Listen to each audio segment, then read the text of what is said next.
안녕하세요. 울산 아이누리 한의원 원장입니다. 오늘 방송에서 얘기할 주제는 아이들 코피입니다. 그냥 이렇게 코피가 한두 번 나는 게 아니라 코피를 자주, 올해 반복적으로 쏟는 조금 더 심한 코피에 대해서 얘기하도록 하겠습니다.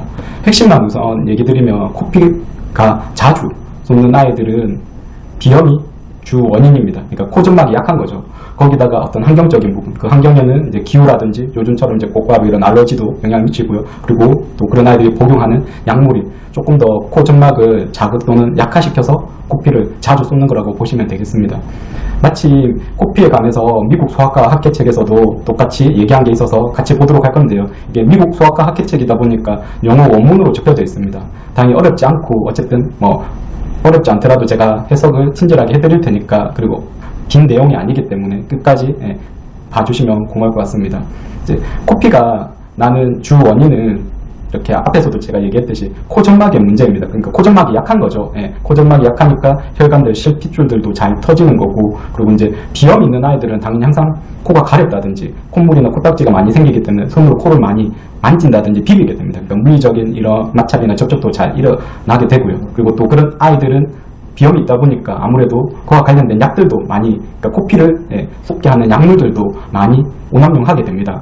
그러면 이제 러빙이 이제 코를 비비는 겁니다. 아니면 이렇게 비염 있는 사람들은, 아이들 어른들은 뭐 계속 이렇게 코를 막 잡아당기죠. 그러니까 비빈다든지 뭐 당기는 이런 물리적인 코점막의 마찰이 당연히 이제 코피를 쏟게 하는 원인이 되고요. 그리고 이제 당연히 이제 코를 자주 푸는 것들, 당연히 이제 그러면 이제 코점막에도 아주 조금 손상을 주면서 코피가 잘 날 수 있습니다. 그 석션, 이제 코점막이 이렇게 빨아당기는 이런 행위들, 그러니까 이제 다 보면 비염 있는 사람들한테서 많이 관찰할 수 있는 거죠. 코를 비빈다든지 이렇게 자꾸 코를 당긴다든지, 아니면 자꾸 코를 푼다든지, 아니면 이제 병원이나 아니면 집에서도 이렇게 척성기를 통해서 자꾸 콧물을 빨아당긴다든지.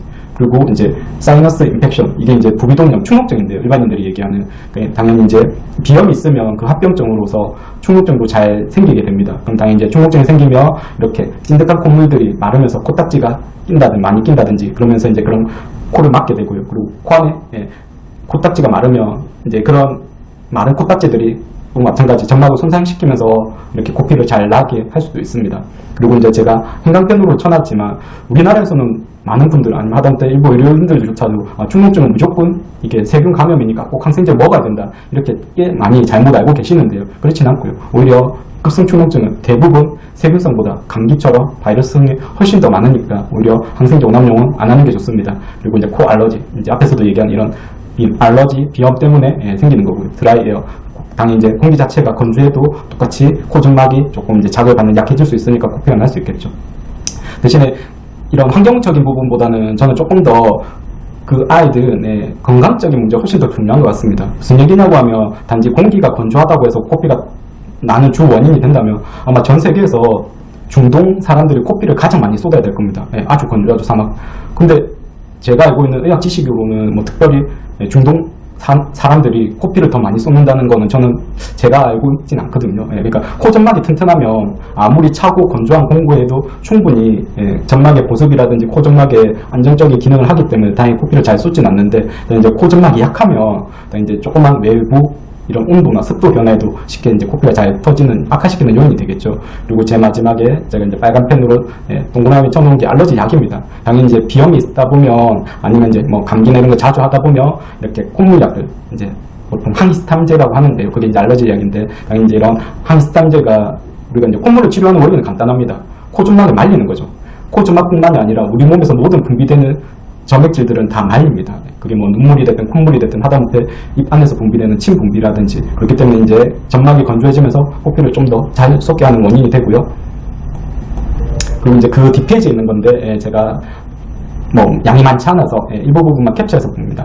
이보브루펜, 일반인들이 잘 아는 이제 브루펜이라는 해열 진통제 성분이고요. 아스피린은 뭐 다 잘 아실 겁니다. 그러니까 대표적인 해열 진통 소염제인데요. 이런 약들은 부작용으로서 블리딩, 그러니까 출혈을 경향성을 높입니다. 그러니까 그건 이미 꽤 잘 밝혀진 이런 약들의 공통적인 부작용인데요. 꼭 그게 코피 출혈이 아니더라도 위장 출혈이라든지 다른 이제 장기 출혈도 마찬가지고요. 그래서 이런 약들은 출혈 경향성을 높일 수 있으니까 혹시라도 아이가 이제 코피를 자주 쏟든, 아니 어른 중에서도 마찬가지인데요.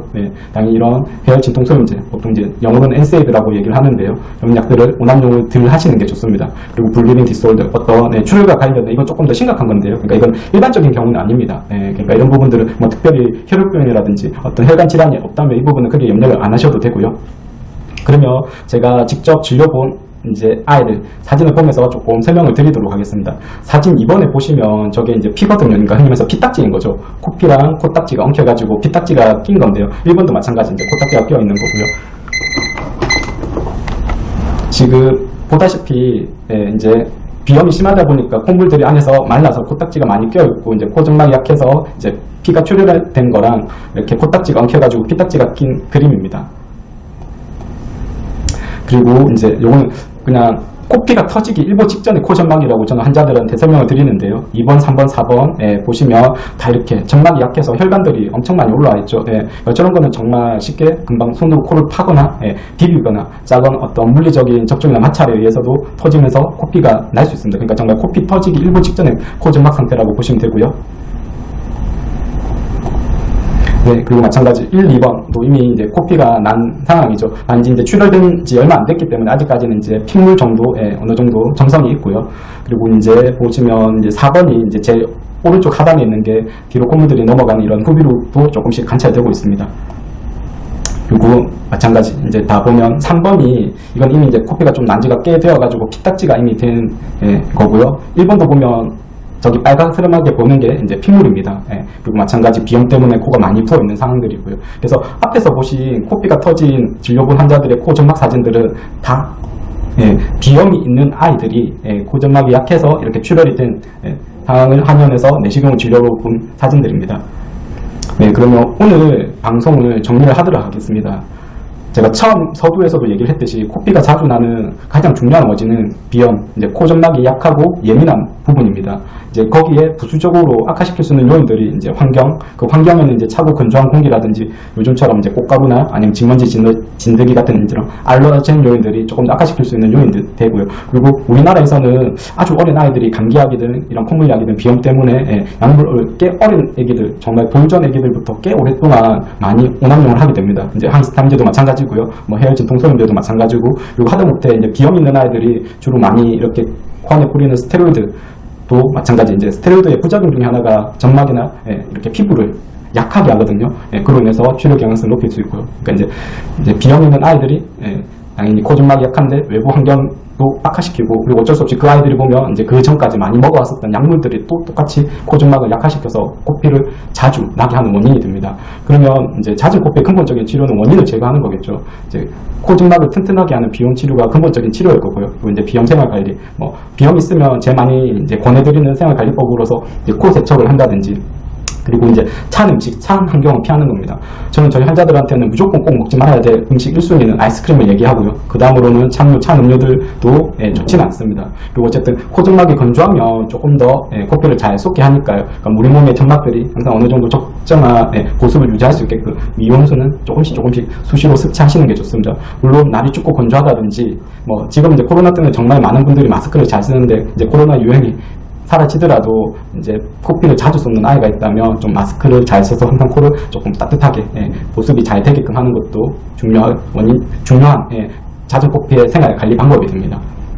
그렇게 했음에도 불구하고 아이가 계속 좀 비염이나 코피를 자주 쏟아서 많이 불편해한다면 가까운 한의원이든 뭐 병원 같은 의료기관 방문하셔서 진료보시는 게 좋습니다. 감사합니다.